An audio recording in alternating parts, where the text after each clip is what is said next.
when Joe Biden comes into Arizona and designates a national monument, nearly 1 million acres on top of the United States Strategic Uranium Reserve, that should be a problem.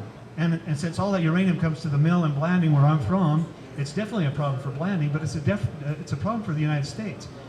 That very same day, FBI roll into Provo and shoot a guy in his home, 75-year-old Craig Robertson.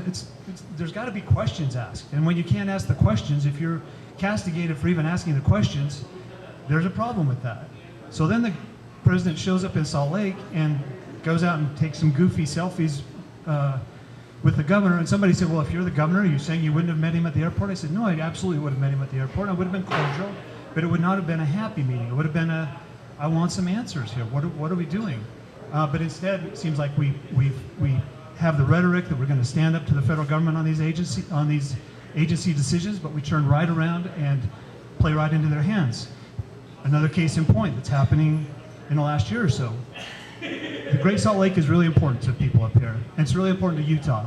I don't think there's anybody on the legislature anywhere that says, who cares about the Great Salt Lake? We all care about it. So the legislature, some specific legislators got some legislation passed that allocated $40 million for preserving the Great Salt Lake. So you're voting on these things, you're saying, well, what does that mean? What are we going to do with $40 million? How does that raise the lake levels?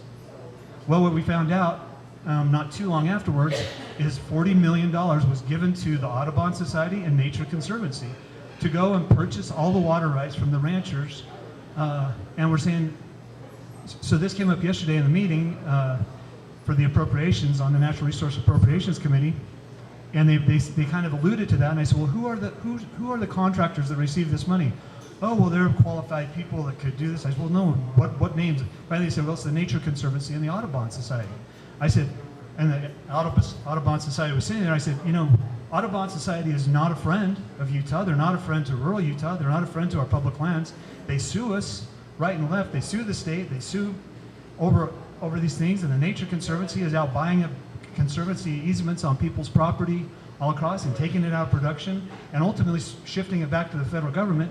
So we just gave them $40 million to fund, another decade's worth of lawsuits or whatever it might be.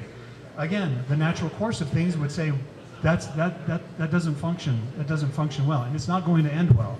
And I don't know why we do that, and I don't know why it's not disclosed. And what I said in committee meeting was, if we had known that what we were agreeing to at this bill was to give $40 million to unelected environmentalist groups, I guarantee you the answer would have been no, but it's never presented that way. So